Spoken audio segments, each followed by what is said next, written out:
Hello, everyone. I hope you are all enjoying the conference so far. Looks like it's been a really great lineup, and the host of the conference. It's great to have people hosting a conference that are, really subject matter experts at the topics that are being presented. So, you know that you're getting quality talks because they're able to find speakers that know what they're talking about or subject matter experts. So, thank you for joining this talk.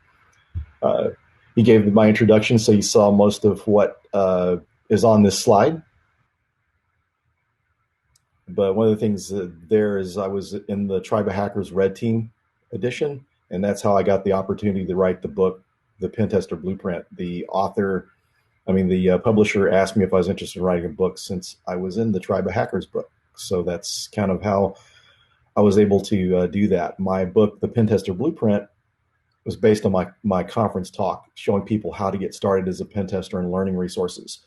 So I felt like that was a good topic for a book because there's a lot of people that want to get into offensive security, but they don't really know where to start. And so this talk is kind of a similar talk, but more focused on red teaming. So the agenda is, so we're going to discuss my offensive security path. This kind of gives you an idea of what you need to learn to become, a red teamer or to work in other areas of offensive security. We're going to discuss what is offensive security, the offensive security domains, red team introduction, red team tools, and kind of a formula for becoming a red teamer, as well as different books and learning resources on red teaming. So my offensive security career path is kind of unusual. I go back to my beginning out when I got out of high school. I didn't know what I wanted to do for a living. I lifted weights, and my friends said, you should be a pro wrestler. So I thought, okay, that sounds interesting. So I went to wrestling school, and I wrestled for a few years. And during that time, I actually wrestled a bear. So the main purpose for sharing the pro wrestling part is, to show people that anyone can do this if you put in the time and effort to learn. I was someone that didn't use my mind for a living and never thought that I would. So this is part of the reason I share that part. And my introduction to computers was through CAD drafting. I went to a trade school and learned AutoCAD. I got married and I needed more stable lifestyle income. So I became a CAD drafter. I went to trade school. So during my drafting career, I learned about sysadmin work. And I saw, based on the billable hours of these consultants that come in to work on our servers, they were making about twice the amount of money I was making. And what they were doing was a lot more interesting. So I taught myself how to build computers. And then I took a Novell NetWare operating system course. Novell NetWare used to be the popular network operating system back in the day before Microsoft came out with Active Directory. Active Directory and directory services in general makes it easier to manage users and servers and workstations in an environment. So once Microsoft came out with Active Directory, then they kind of took over the market. So I worked as a sysadmin for a little over 6 years, and then in 2004 I moved into the AppSec team. The first year and a half I did network security. So we all did firewall, intrusion detection system. We did risk assessments and vulnerability scans. So everyone was doing the same thing. So the company hired a chief information security officer, and he had more of an idea of the way security departments should be configured. So he divided us up into different groups. And I fortunately got put in application security group. And in the application security group, I got to work with AppScan, which is a web application vulnerability scanner, and started learning about pen testing. So this was something that I was really interested in and hoping to someday do. So kind of fast forward to 2012, I got laid off from my job. And so I applied for a job as a consultant performing pen tests. So I spent the first 5 years of my career as a consultant, and then eventually got tired of all the travel and went to work for a bank performing pen tests. And then, last year I went to work for a global consumer product company on the red team as the red team lead. So I got to work with more adversarial simulation and learn more about that area. So this is a slide I share with my students each semester. With great power comes great responsibility. So only hack if you have permission, even better written permission. That's why we have opportunities to learn through bug bounties, home labs, hack the box, those type of opportunities.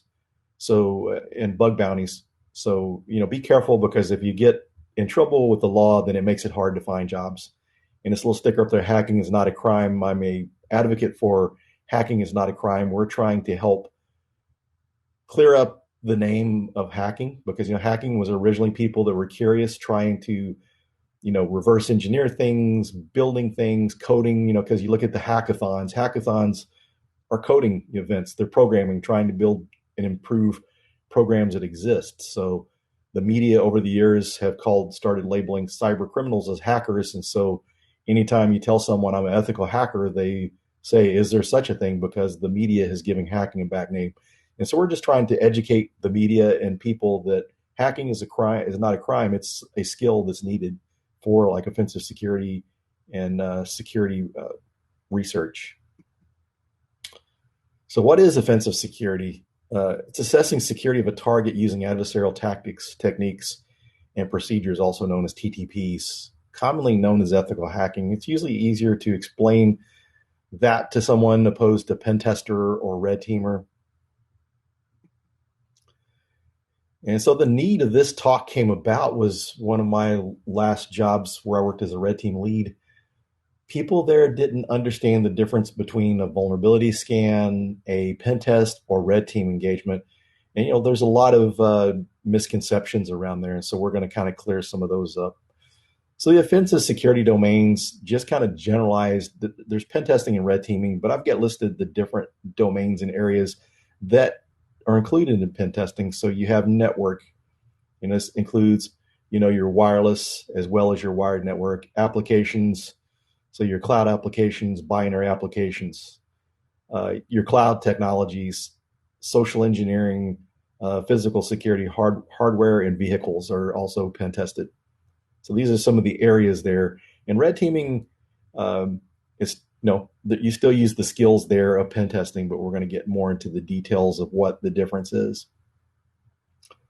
So red teaming is not exactly pen testing. So the term red team has been used interchangeably with pen testing, kind of the way people generically use blue team for the defenders. So offensive security, it's not all, red teaming is not the same as pen testing. There are some differences, and we're going to talk about those differences. So there are a lot of commonalities. Red teaming is kind of a pen testing specialization or an extension or advanced pen testing. So the tools are very common. So red team, like, the techniques and stuff, the steps of a pen test. So the commonalities, exploitation is used on both. Social engineering can be used on pen tests. Sometimes it has to be in scope, along with phishing and physical security exploitation. These are all things that can be done in both red team and pen testing. So the differences, so red team, you're doing threat actor emulation, avoiding detection, and it's less restrictive in scope. So this means that social engineering a lot of times is in scope, phishing, and those sort of things. So you're trying to emulate a real world threat actor or a nation state, different specific APTs. With pen testing, there's no threat actor emulation. You're not trying to avoid detection. There are some cases that they may want that in the scope. You may start out a pen test and they want to see how far you can get before you're detected. But usually that falls more into your red team engagements. So more restrictive in scope and vulnerability focused. With the payment card industry DSS standard, when that came out, companies are getting pen tested for compliance. So they're trying to get the check boxes passed so that way they can be compliant to be able to process credit cards. But sometimes that has left out things from scope that should have been included. So there's like, if you're not ever testing social engineering or phishing email campaigns, there's a threat vector there you're missing out on. So, compliance has really narrowed the focus and missed a lot of areas. Originally when pen testing was kind of starting out, it was more like a red team engagement, but over the years it's become more focused and less like that. So some of the tool commonalities, so you'll see the tools, you're using Linux and Windows for attack platforms, Linux and Windows-based tools, Metasploit malware and exploits and command and control. But the one thing you see that's different on there is the vulnerability scanners. So as a red teamer, you're trying to go undetected. So you don't want to be running vulnerability scanners, because as soon as you run a vulnerability scanner, most cases you're going to get detected on the network, or you should be getting detected, or they need to look at some of their processes and procedures. So red teaming is scenario-based security assessment, emulating threat actors, and even simulating specific advanced persistent threats. The goal of a red team operation is to simulate real-world breaches. Not only is the operator testing the security of the technology, they're testing the people and the processes. A really great quote from Wyile, the founder of Dallas Hackers Association. His description is the red team tests the blue team, and that's a good analogy there, because not only are you testing the technology, you're testing the people and the processes. So red team operations take more time to plan and perform than pen tests. Red team operations rely heavily on OSINT, open source intelligence, to enumerate information on target technologies and employees. Employees are leveraged through social engineering and phishing to gain an initial foothold in the target environment. Detection avoidance is very important to be successful in red team operations. We are impersonating a threat agent. So this initial foothold through social engineering, you can do an assumed breach type scenario where the testers are given an account on the network. It won't be like an admin account. It will be like a regular level user. And then you're on that network trying to elevate your privileges. But most of the time, you're going to see the route where you're trying to gain access without any initial access or foothold into the environment. So red team TTPs. Red team operations rely heavily on malware payloads to gain initial footholds. So evasion obfuscation is very important for the malware to be successful. A lot of your EDRs, different endpoint solutions, are going to detect things like Mimikatz and different hacking tools. So you're going to have to do things to obfuscate or use newer exploits, write custom exploits, and create those in a way that they evade detection.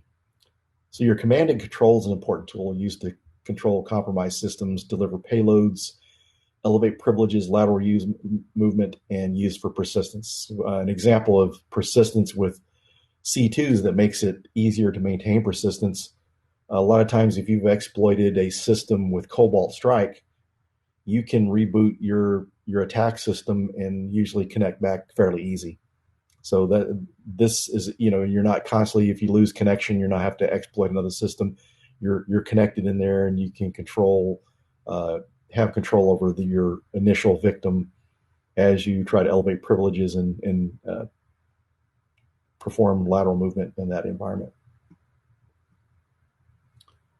So red team operations planning. So planning red team ops can be very detailed and mapped to APTs from the MITRE ATT&CK framework.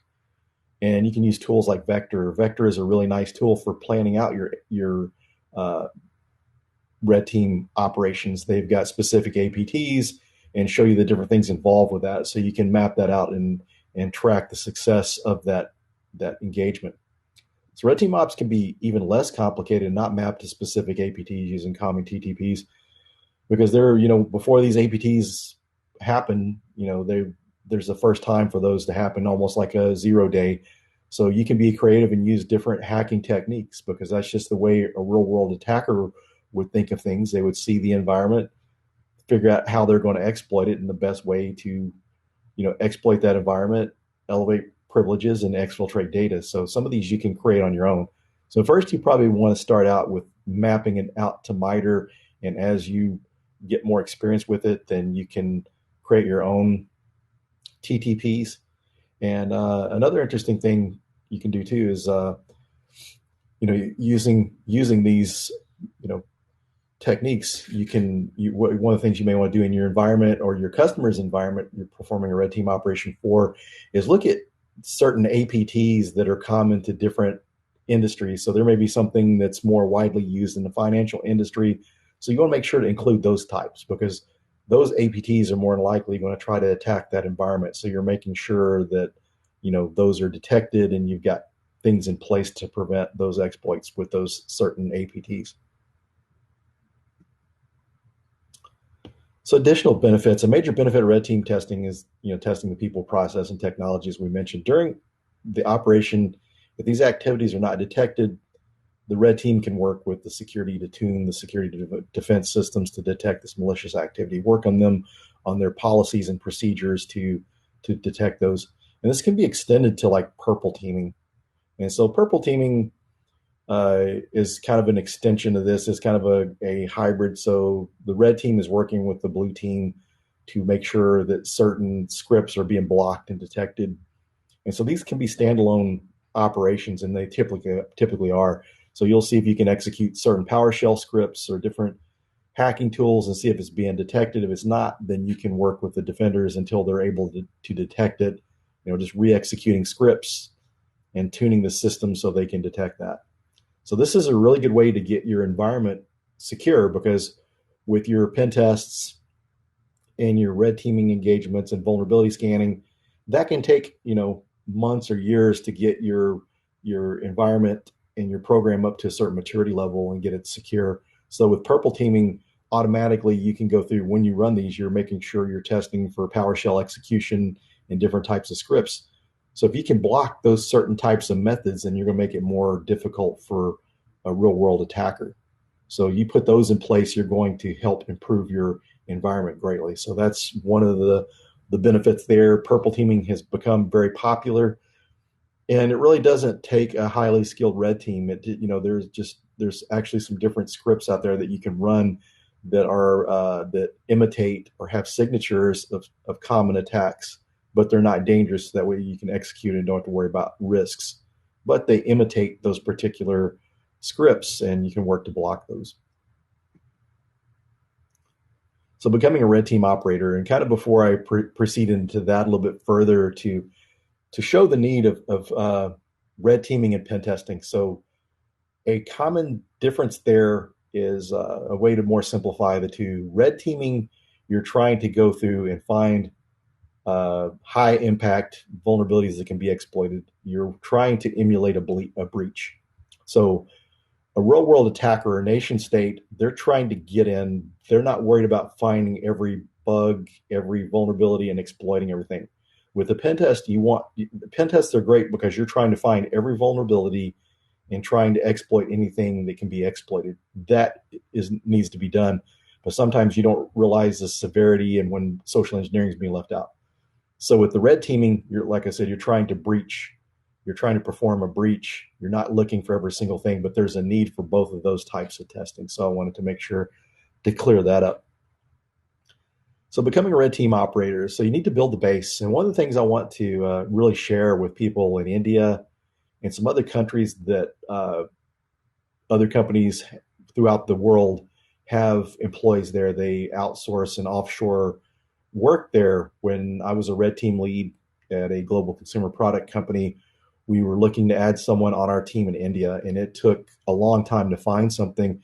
And what we were finding is a lot of people in India focus on bug bounties, and they're really good at web app pen testing, but it's harder to find network pen testers. And even in the States, it's easier to find web app pen testers because of bug bounty. So one of the tips I want to share is learn network pen testing, learn red teaming. So that's going to give you, an advantage. So the next company that needs resources in India, if you have these skills, then you're going to have an easier time getting into red teaming and finding opportunities you may not otherwise have. So to become a red team operator, you need to build the base. So you have to understand technology, just like you would for a pen tester. The technology basics, like your network, your operating systems, and Active Directory.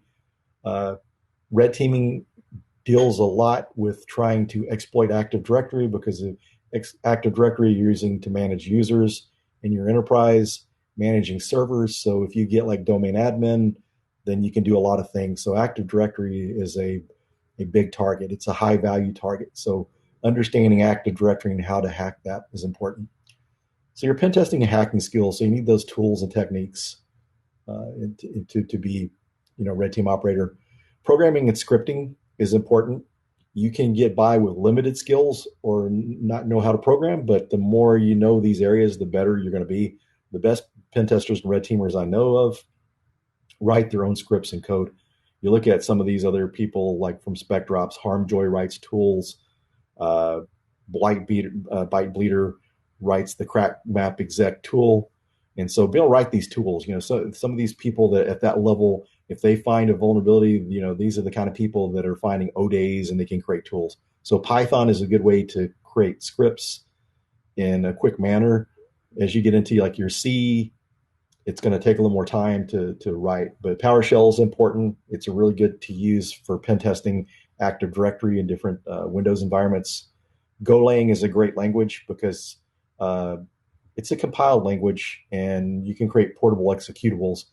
And I can compile something on my MacBook Pro and run it on to have it configured to run on Windows or Linux without having to compile it on that platform or use emulators. So it's a great tool for that. It's not quite as fast as like the C programming language, but it is faster than like the Python scripting language. So it's a really great, and the difference too, like between Python, if I create a exploit or script, then Python has to be on the system that I'm going to run that on. Or you can use like Python to exe to get it to run on Windows systems. But if you run across like a Mac, that's not going to work, or Linux. So Golang is good for that. C# is very popular because as people tune their systems to protect against PowerShell exploits, then C# is somewhere that people are starting to move to as far as their exploits. So the red team focus skills. So, pen testing skills, red teaming skills are very similar, except for the red teaming skills. You need to make sure that your, malware and exploit development, be able to obfuscate those exploits is more important. Active Directory exploitation, although important with both, it's very high target area for RedTeam operations. Command and control, you can use command and control in pen testing, but it's really definitely needed in red teaming. Because as mentioned, you're able to control the systems you gain access to, perform lateral movement, and send scripts down like Cobalt Strike. It works with a lot of the different popular PowerShell exploits, and so you're able to use some of these different executable exploits through Cobalt Strike. So phishing, social engineering, and physical security exploitation are very important. If you're a person that's kind of shy, that you have a hard time trying to talk your way into the building, then not everyone has to do those skills. There's some people that specialize more in social engineering, but these are just kind of the good skills to have to go along with it. Phishing, is a little easier for most people to do because you're sending an email. It's not actually have to be in person. So these are all skills that are helpful for red teamers. So learning paths. So you need the hacking skills. So the OSCP is a good path, hack the box, and then learning social engineering. When I was getting started as a pen tester, I didn't know how to hack, so I took the OSCP, and that's where I gained my hacking skills. And so different learning paths for red team skills. So Pentester Academy, the red team labs, that's a great resource for learning red teaming. eLearn Security, their pen testing extreme course is a red team course. Although it's not labeled as such, it is a red team course. And Hack the Box Pro Rasta Labs by Rasta Mouse is a good place to start as well. And he actually went off and has his own product now, 0 Point Security, the Red Team Ops. They actually even have a certification for that. And I went through that, and it's a really, really good environment. You have to supply your own Cobalt Strike license, but you can use Cobalt Strike in that environment, and they also teach about Cobalt Strike.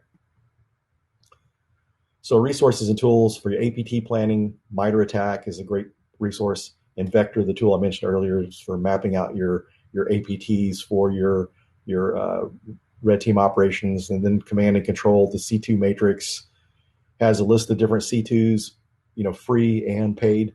Cobalt Strike is a commercial tool, but Silent Trinity, Empire, and Damios are free C2s. So you can go out there and it will show you the different things associated with those C2s to decide which is going to work best for you. And be able to get the free ones out there, you're able to practice with C2s because it takes a little bit of learning to get used to it. Originally Metasploit sometimes is categorized as a C2, but it's kind of not, in my opinion, your traditional C2. Then your operating systems, Slingshot Linux, you can find on the SANS website. and it has all the different C2s in it, as well as the vector application installed. Kali Linux and Parrot OS are good hacking platforms, as well as Commando VM running on Windows. So different courses, we mentioned some of these as far as in the earlier slides, but Hack the Box, Rasta Labs, Pentester Academy. Sector 7 has some good courses, and they have like different courses on malware creation and evasion and obfuscation. 0 Point Security, Rasta Mouse's course on red teaming is great. eLearn Security's Pentesting Extreme course. Spectre Ops and 40 North and Silent Break Trinity are some boutique pentesting and red teaming firms that specialize in this area, and they offer training. Some of their trainings are more simplified, just the red team part, like Spectre Ops offers, or then you get 40 North and Silent Break Security that they actually have some malware writing pieces of their training. And so the SANS red team exercises for adversary simulation, that's a good course. And then Cobalt Strike has different videos and tutorials on how to use Cobalt Strike. And here's a list of different blogs out there that are very helpful for red teamers. These are created, a lot of the creators here work for some of the well-known security and red team firms like Spectre Ops. And so you can see then BC Security, the new maintainers of the PowerShell empire. So these are some great blogs out there to follow and learn from.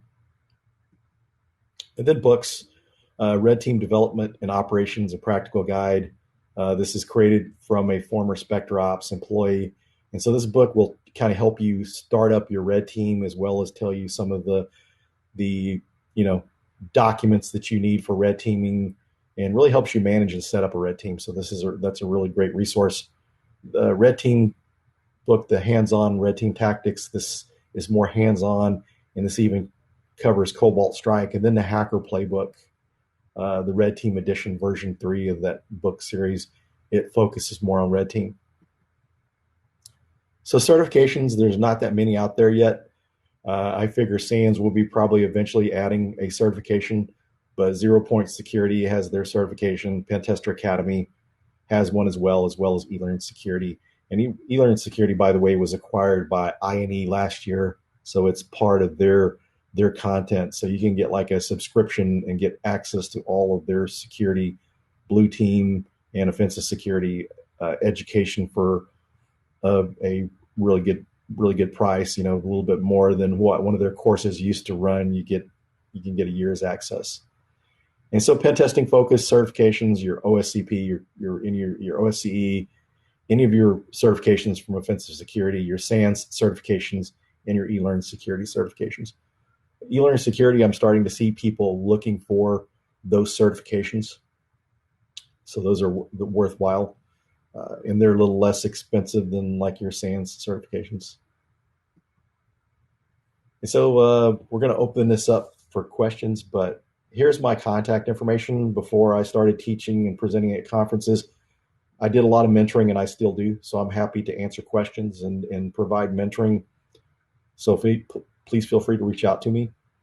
And this one resource here, Pwn School, check out my website for Pwn School, because we have some videos there from our YouTube channel, and we also have a Slack, so you can join there. And so it's a great place to learn. So I hope this was an informative talk, and if anyone has any questions, I'd be happy to answer those questions. So we got some questions from the audience, so let me read that out to you. So what will be the TTP if there is no DHCP connection, instead of environment connection stack? Okay, I'm not so sure. Could you just look it over the Q&A section, sir, on your right hand, sir?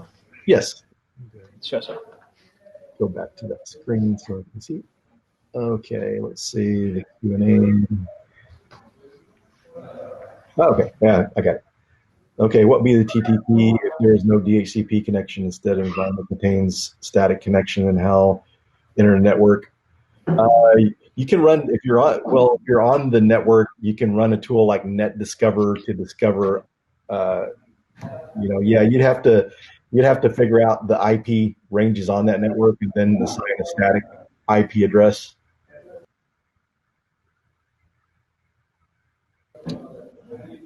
So I guess you have already answered this one, I believe. So what is certification for red team operators? Yeah. And then actually the difference between red team operators versus pen testers. Yeah, I covered that, but I'll cover that again. That's kind of the difference between the basic difference with red team. You're trying to find breachable vulnerabilities and exploit, perform like a real world breach. Pen testing, you're trying to find every vulnerability and try to exploit all those vulnerabilities. Yes, I will share this the PDF of this slide so they can send that out. Sure, And sir. okay. We'll communicate that. And so, how to red team on e-commerce and CRM how to. So yeah, it's just you're going to need more red teaming skills focused on application pen testing, but red teaming you're more trying to emulate a real world threat actor. So you're basically doing the test trying to go undetected. So you can apply that to different things. It gets a little more difficult when you get into applications. And truly, with your applications, you're really best to do a pen test because you're wanting to thoroughly test the application. You may want to, red team the environment that hosts it, the infrastructure. But as far as like the applications and stuff like that, then you want to make sure you're thoroughly testing them, like doing an authenticated pen test. So someone said, "What is the difference between red team and blue team?" Red teaming is the attacker, the offensive security, and blue team is defensive. That's the major difference there. So you're trying to prevent, the other one you're trying to break in to find uh, ways that a malicious actor could get in, so that way the defenders can protect against that.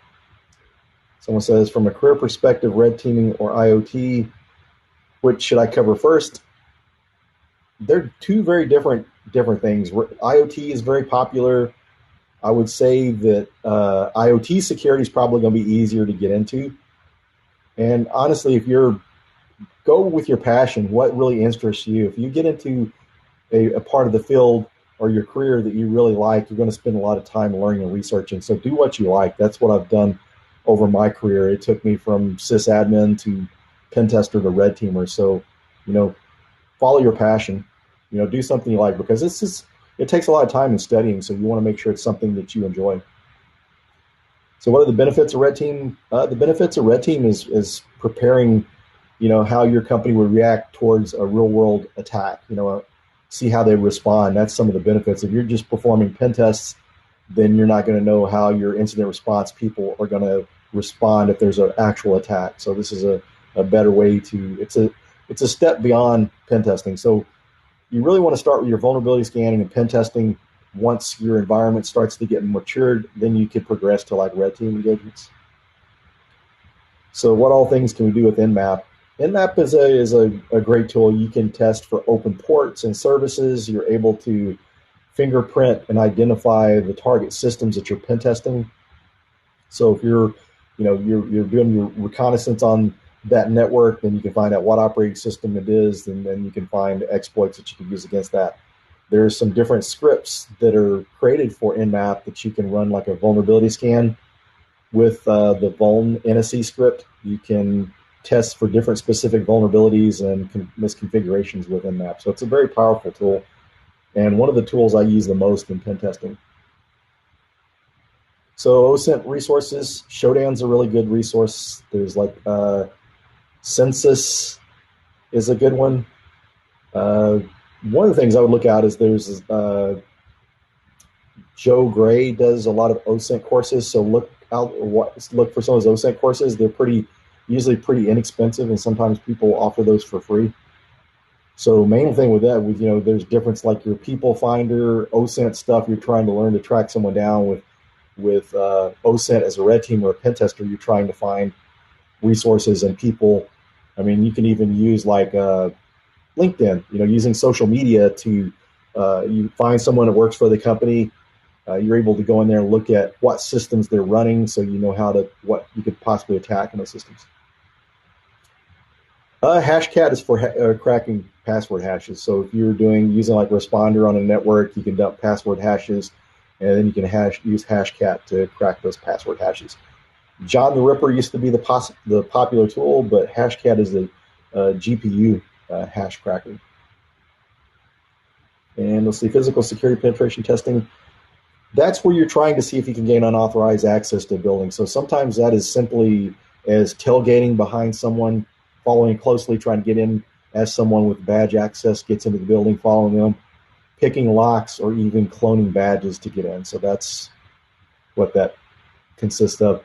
And there's different tools, way to break in. Deviant Olem has some great videos on YouTube on physical security assessments, and that's a lot of times a area people specialize in is physical security or social engineering.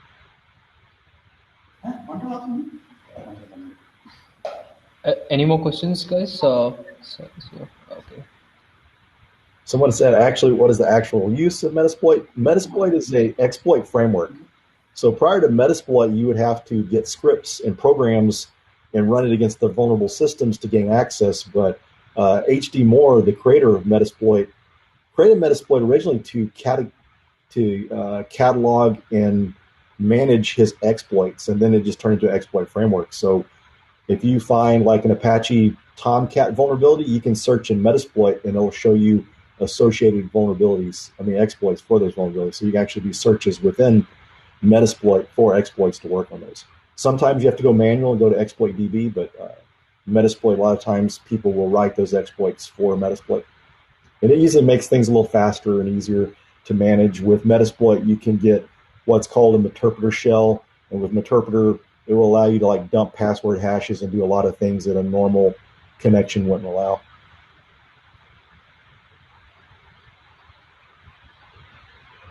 Yeah, with with the strategy, if there's no DHCP, then you just have to get on that network, maybe access a system, see if you can social engineer someone to get, their IP ranges. So yeah, it'd be a little bit difficult. So sometimes it may take physical access, so that would be pretty tough. That's not anything that I've actually done. I know sometimes you don't have the, no targets on the network. You can run like net discovery. You can get like an IP address to that network. But another thing you can do is play around just putting in static IP addresses until you're able to connect on the network. And a lot of times internal networks will use 10 dot addresses or different private IP address schemes.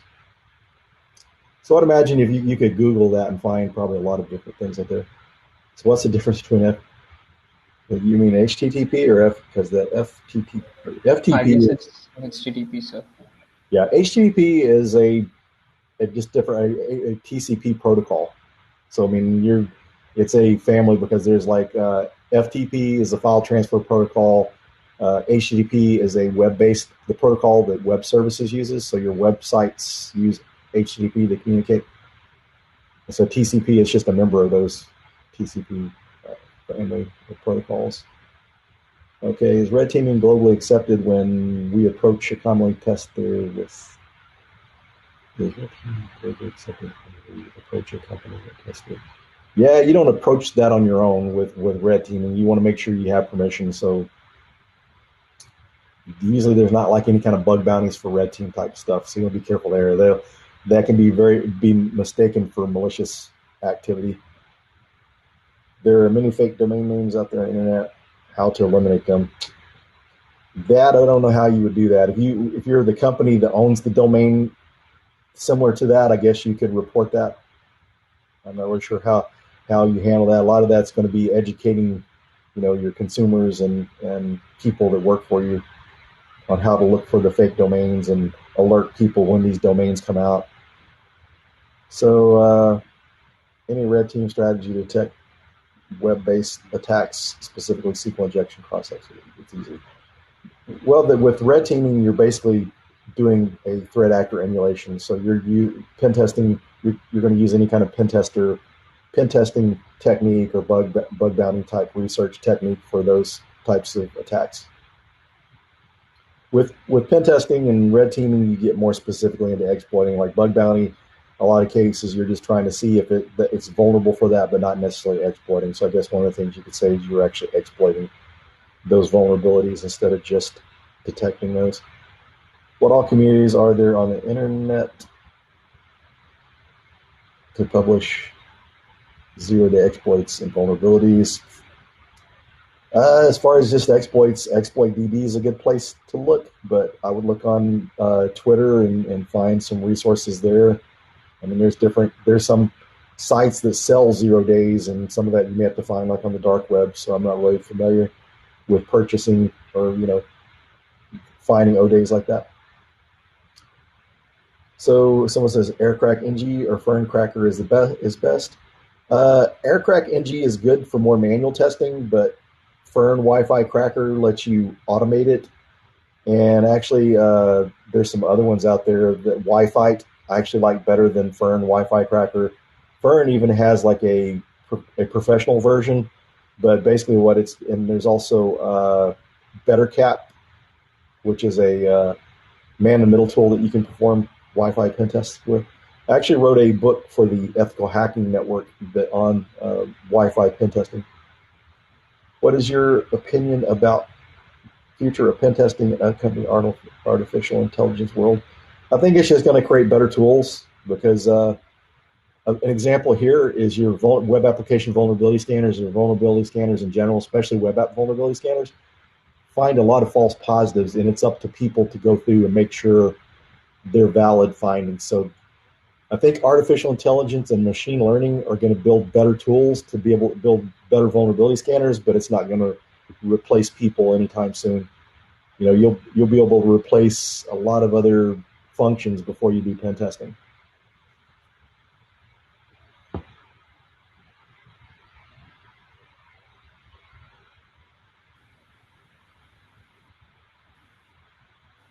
I Yes, think there's one more question, sir.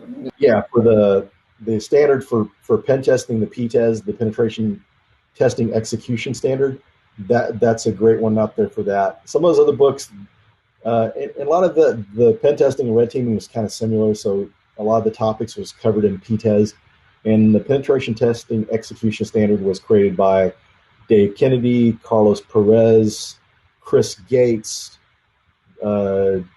Joe McRae, a lot of industry professionals that have been pen tested. John Strand for Black Hills Information Security Group. So that's a really great resource.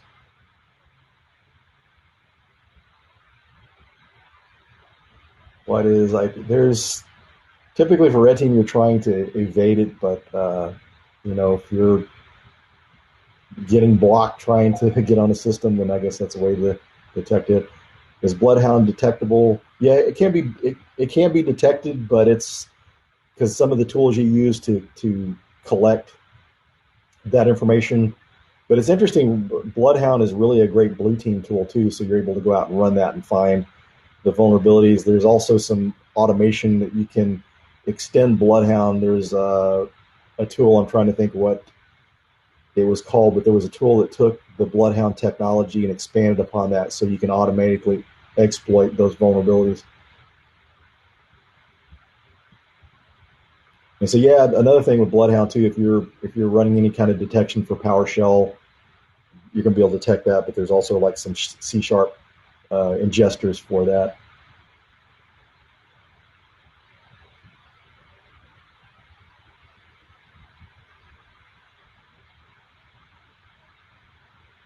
It's going to be pen testing won't be overtaken. They're two different separate things. I mean, they're similar, but pen testing you need because you need to be able to make sure you can find every vulnerability and every exploitable vulnerability.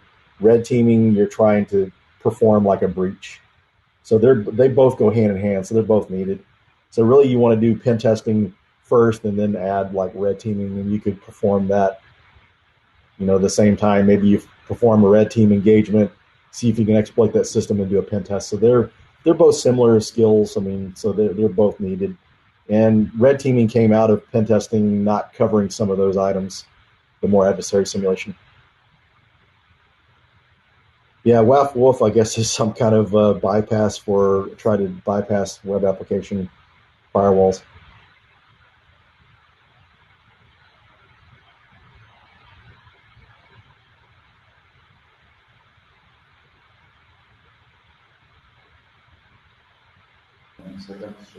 Any other questions, guys?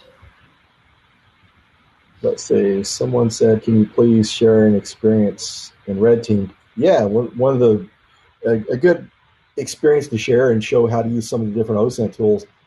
I was doing a red team engagement for this global chemical company, and the information we were given, we knew the name of the company. They didn't give us any URLs or domain names, just the physical address, because we needed to test the physical security, which some red team engagements, they may not even give you that. But it's really a good idea to at least give physical addresses, because you don't want someone, you go into the wrong address to physically test that. So we were able to look online, look for different IP address blocks and domain names to perform the external part of the pen test. And so through that, using Shodan, the OSINT tool, I was able to find like an FTP server that was in Indonesia that, so it had clear text authentication. So I was able to find a server that wasn't listed in an IP address block. So if they would have even given me the information, they probably would have missed that resource. So we pen tested for a few days. We couldn't get in through anything we found. So then we went on site. So we tailgated in behind someone with a badge, got into the office, and set up in a conference room and spent almost 8 hours there pen testing. And so by the time I was able to run Responder, collect some password hashes, and actually crack the password hash to an XP system that was in that environment. They had an older application that was running on Windows XP. When you're doing these labs, people say there's not XP in the real world. There still is, believe me. And so we were able to hack into that and gain access to their network, and they didn't realize that we had been on site until like 12 hours later. And the guy I was working for that owned the consulting company dialed his cell phone from the inside so he could try social engineering to get like the outbound phone number. And so that they were able to look that up because there were people from the community that knew of us. And when they saw that, they kind of figured out what the company was, but that was like 12 hours later, we were already gone. So it was kind of late, but they did detect it. But that goes to show kind of the need for red teaming, because they didn't know this test was going on. It was up for them to detect it. So yeah, John Ringley, he's got a lot of good questions here. So IPv6, they're just different types of IP implementations. IPv4 came out the first, and it offered less IP addresses. Not all companies were using internal private IP addresses, so the internet was running out of IPs. And with Internet of Things, they were adding a lot. IPv6 is sometimes a good attack vector because not all companies disable IPv6 or they don't configure it correctly, so it's a good attack vector.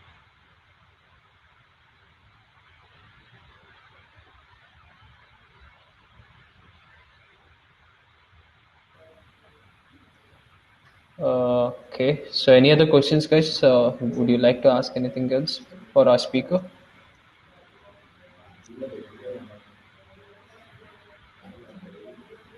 Okay, let's just give a minute here, sir. Let's see Okay. if they have any more question.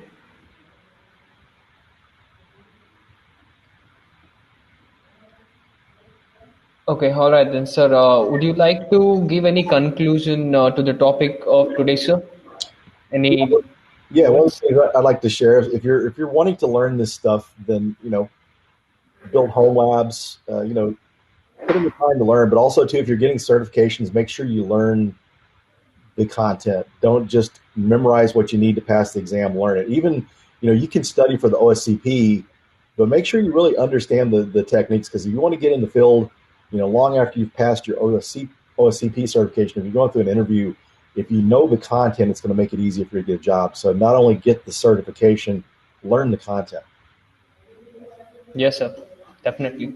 So, with that, I would like to thank you for being with us here and sharing your knowledge with us. Thank you so much from the audience and also from the Red Team Hacker Academy. It was a nice time with you, sir. Thanks a lot.